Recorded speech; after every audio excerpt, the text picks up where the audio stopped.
una cuestión de vida o muerte. Podemos escoger en seguir la corriente del resto del mundo o vivir una vida que acaba con la muerte física, o aceptar de parte de Dios una vida eterna. Aunque no nos parezca tan grave, vivir solamente por la primera, mientras dure, constituye un desprecio de la que Dios nos ofrece, y es un pecado que merece que seamos condenados para siempre. Pero Dios es amor manifestado supremamente cuando dio a su propio Hijo para salvarnos de la condenación que todos merecemos. Aquel sacrificio nos salvó si queremos aceptar la verdad de nuestro pecado ante Él y creemos en Él, el Hijo. Nos da la vida eterna y nos libra de la muerte eterna que merecemos. De esta manera conocemos al Padre y al Hijo, que es la base misma de la vida que Él nos ofrece. El Padre quiere lo mejor por nosotros, que seamos hijos suyos. El Hijo se dio a sí mismo para salvarnos. El Espíritu nos enseña estas cosas y nos da el poder para vivir a la altura de la vida eterna. Todo se aseguró por la resurrección de Jesús. ¡Qué Dios tenemos!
Hoy vamos a estudiar juntos el Salmo 2.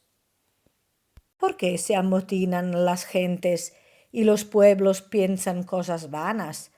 Se levantarán los reyes de la tierra y príncipes consultarán unidos contra Jehová y contra su ungido, diciendo: rompamos sus ligaduras y echemos de nosotros sus cuerdas. El que mora en los cielos se reirá, el Señor se burlará de ellos. Luego hablará a ellos en su furor y los turbará con su ira. Pero yo he puesto mi rey sobre Sión, mi santo monte. Yo publicaré el decreto. Jehová me ha dicho: mi hijo eres tú. Yo te engendré hoy. Pídeme y te daré por herencia las naciones, y como posesión tuya los confines de la tierra. Los quebrantarás con vara de hierro, como vasija de alfarero los desmenuzarás. Ahora pues, oh reyes, sed prudentes, admitid amonestación, jueces de la tierra, servid a Jehová con temor y alegraos con temblor.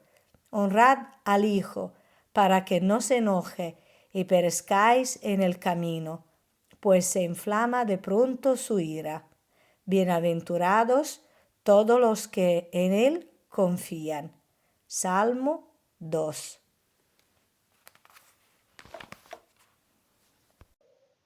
Aunque el Salmo 2 carece de algún título que indique el autor del mismo, en Hechos capítulo 4 se atribuye su autoría al rey David y se aplica la conspiración de los reyes de la tierra contra el ungido de Dios a la amistad de Herodes y de Poncio Pilato en relación con su juicio contra Jesús.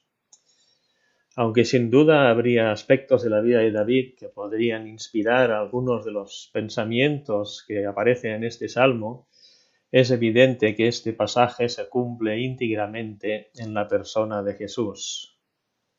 ¿Por qué se amotinan las gentes y los pueblos piensan cosas vanas?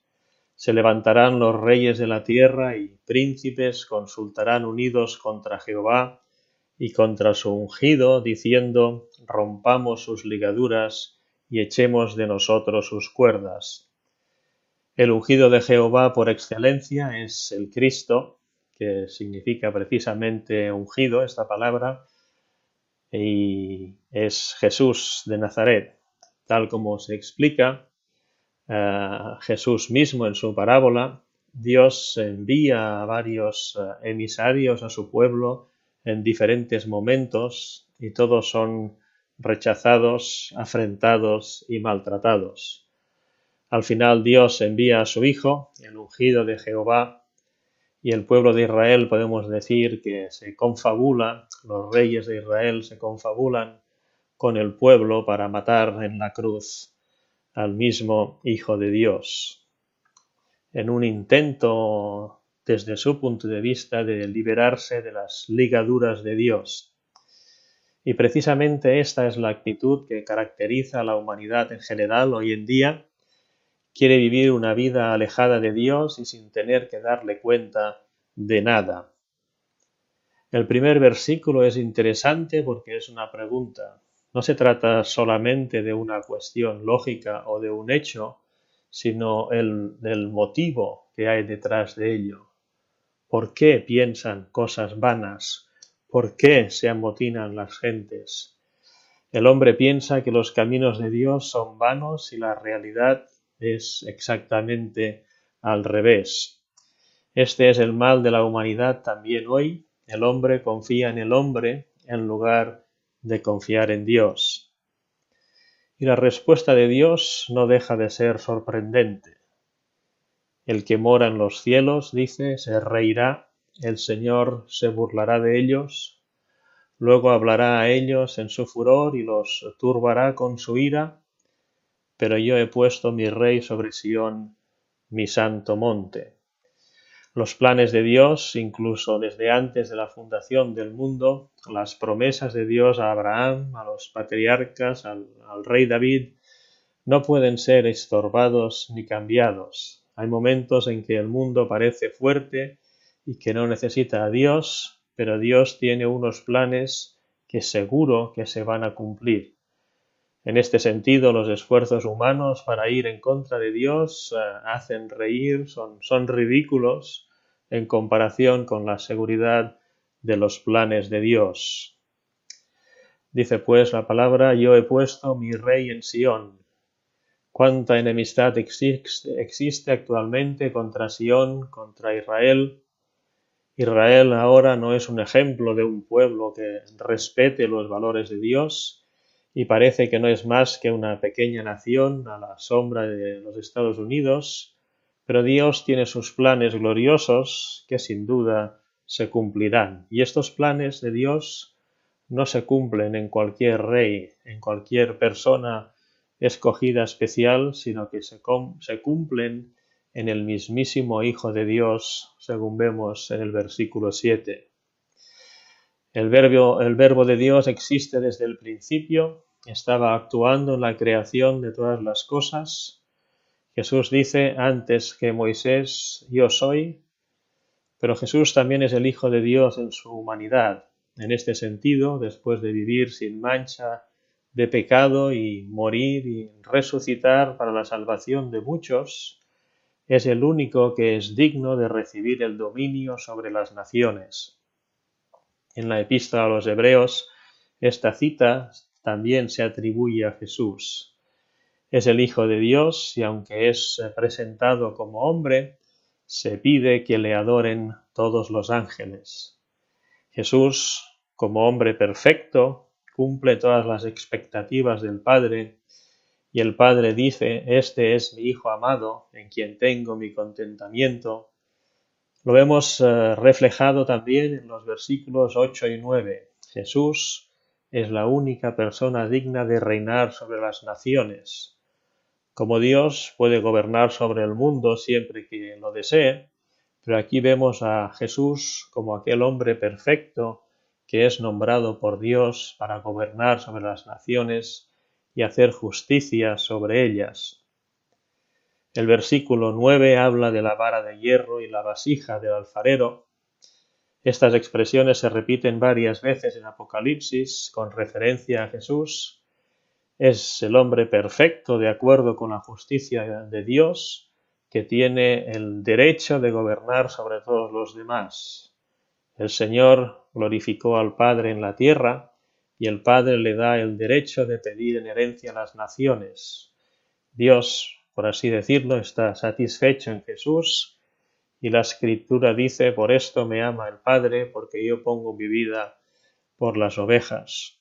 El Padre dijo, en él tengo mi contentamiento, como hemos comentado, y en Apocalipsis él es el único digno de abrir el libro y es el digno de reinar. Es interesante ver que en el Evangelio de Mateo, en el capítulo 28, se dice que Dios le ha dado ya todas estas cosas. En el versículo 10, Dios aconseja a los reyes que sean prudentes y admitan amonestación, aunque estos reyes querían acabar con el ungido de Dios. Dios muestra su amor para con la humanidad, una nueva oportunidad de arrepentimiento para la salvación. Es la conclusión más sensata. Los planes de Dios se van a cumplir sí o sí. El ungido de Dios reinará sobre las naciones. El ungido de Dios juzgará a las naciones con una vara de hierro. Por lo tanto, hay que ser prudentes y actuar de acuerdo con los planes de Dios. No vale la pena ir en contra de los designios de Dios. El consejo de Dios es, una vez más, servir a Jehová y honrar al Hijo. En su justicia, el plan de Dios tiene que cumplirse, pero el momento actual es un momento especial de gracia. Dios nos da la oportunidad de arrepentirnos, incluso en los últimos versículos, pero llegará el momento en que usará, como hemos dicho, su vara de hierro contra todo aquel que se levanta contra su voluntad. A la luz de esto, ¿qué vamos a hacer? ¿Qué podemos aconsejar? Evidentemente la respuesta es servir a Jehová con temor y alegraos con temblor. Es curiosa esta expresión, ¿no? Aquí vemos el significado de temor como respeto y reverencia a Dios, tener en cuenta muy seriamente lo que Dios dice y llevarlo a cabo. También es interesante ver con qué claridad habla del Hijo, honrar al Hijo, dice. En la revelación de Dios en el Antiguo Testamento no se habla explícitamente de la Trinidad, pero aquí se ve la unidad entre Jehová, versículo 11, y el Hijo, versículo 12. El Hijo es el que Dios ha puesto en el monte de Sión, versículo 6. Cuando vino Jesús y fue rechazado, Él lo aceptó todo, dejó que lo maltratasen en su maravillosa gracia para nuestra salvación, pero vemos en contraste que llegará el momento en que se enojará para juicio. Cuán necesario y cuán maravilloso es, pues, poder acogernos ahora, todavía, a su salvación.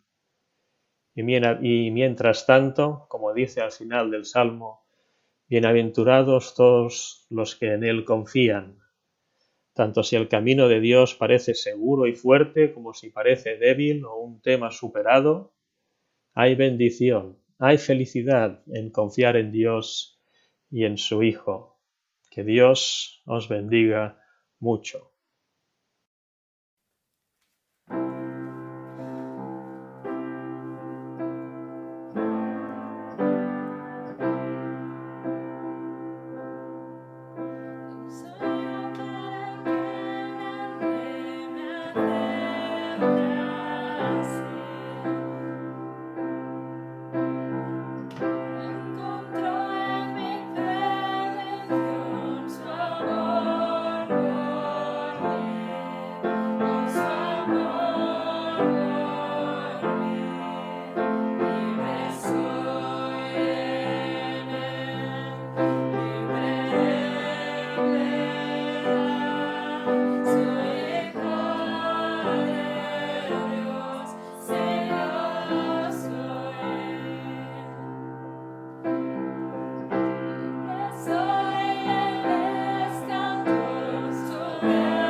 No puc més, no puc pas, el cor se m'empetiteix.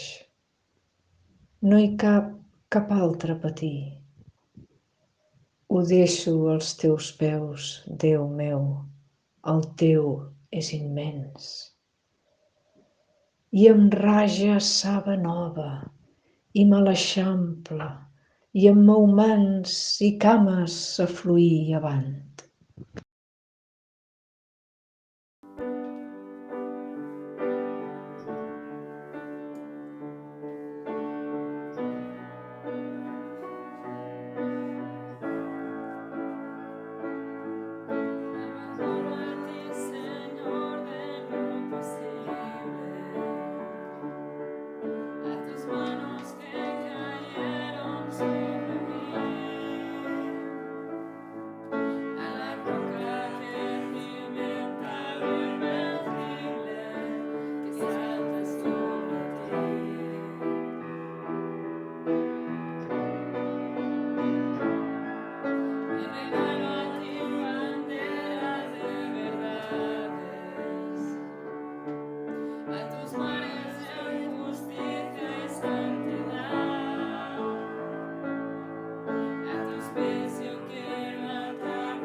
a tus manos queremos